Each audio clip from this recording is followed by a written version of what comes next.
हमारा देश धनवान है पर जनता गरीब है। भूखमरी, बेरोजगारी, गरीबी, महंगाई इससे ग्रस्त है। हमारे समाज में दो विशेष रूप से वर्गों के बीच का अंतर बहुत ज्यादा है। जैसे सामाजिक विषमता है वैसे आर्थिक विषमता भी बड़ी है कि हमारे देश में 124 जिले ऐसे हैं जहां स्कूलें नहीं है, अस्पताल नहीं है, किसानों के लिए फसल के सही दाम नहीं मिल रहे हैं, युवाओं को रोजगार नहीं है, गांव जाने के लिए रास्ते नहीं है और जिसके कारण वो सामाजिक, आर्थिक, शैक्षणिक दृष्टि से पिछड़े हुए हैं। ये जो गांव छोड़कर जो लोग आए हैं, जो मुंबई, दिल्ली, कलकत्ता, चेन्नई, बड़े बड़े शहरों में आए हैं, ये कोई खुशी से नहीं आए, ये मजबूरी से आए। गांव में अच्छे स्कूल नहीं, गांव में अस्पताल नहीं, गांव में अच्छा लिविंग नहीं, गांव में रोजगार नहीं, गांव में अपना पेट पानी जो कुछ संसार उनको चलाना है वो चला नहीं पाते। गरीबी, भूखमरी और बेरोजगारी के कारण गांव छोड़कर शहरों में आए हैं।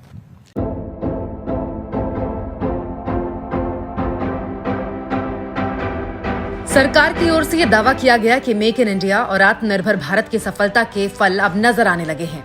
भारत की मैन्युफैक्चरिंग क्षमता बढ़ रही है, विदेशी कंपनियां भारत आ रही हैं। भारत ने सेमीकंडक्टर्स की मैन्युफैक्चरिंग शुरू कर दी है। भारत मोबाइल फोन का प्रमुख निर्यातक बन गया है। खिलौनों के निर्यात में 60% की बढ़ोतरी हुई है। खादी की बिक्री भी 4 गुना तक बढ़ी है।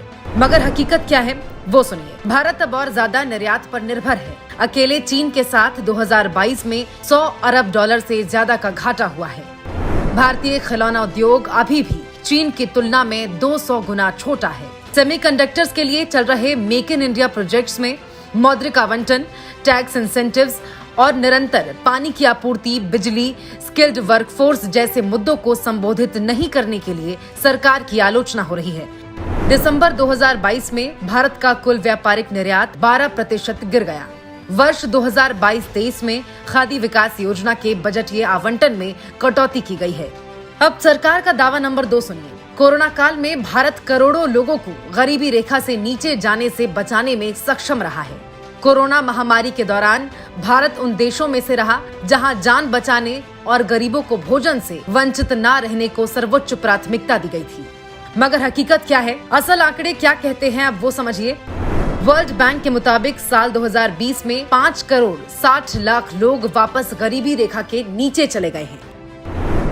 कोरोना काल के बाद गरीबी में धकेले जाने वाले लोगों में 80% भारतीय थे। कोरोना काल के बीच भारत में अरबपतियों की संख्या में भी बढ़ोतरी देखी गई है।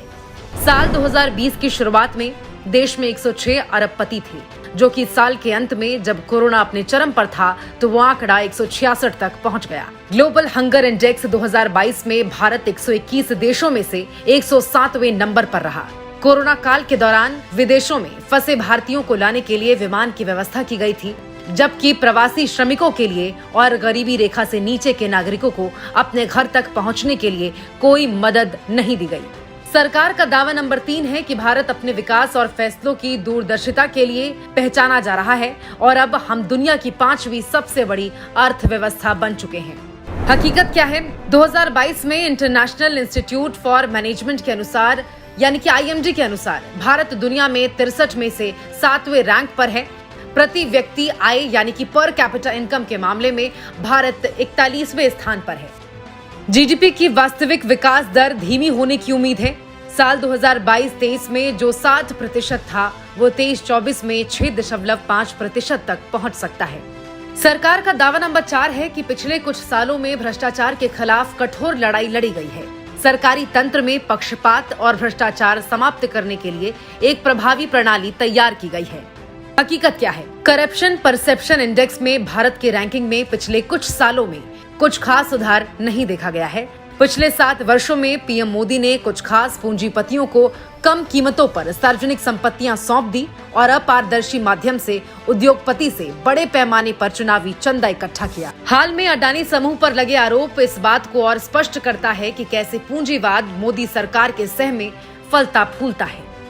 सरकार का दावा नंबर 5, भ्रष्टाचार मुक्त तंत्र बनाने के लिए पिछले कुछ सालों में बेनामी प्रॉपर्टी एक्ट लागू किया गया है। हकीकत क्या है? पीएमएलए के तहत 19,111 करोड़ रुपए कुर्क किए गए हैं। इसके बावजूद विजय माल्या से लेकर नीरव मोदी और मेहुल चौकसी तीनों विदेश में सेटल हो गए हैं और सरकार इन्हें वापस लाने या सजा दिला पाने में असफल रही है। कुछ आंकड़े बताते हैं कि 15 मार्च 2022 तक कुल नुकसान का केवल 66.91% बैंक वसूल सके थे।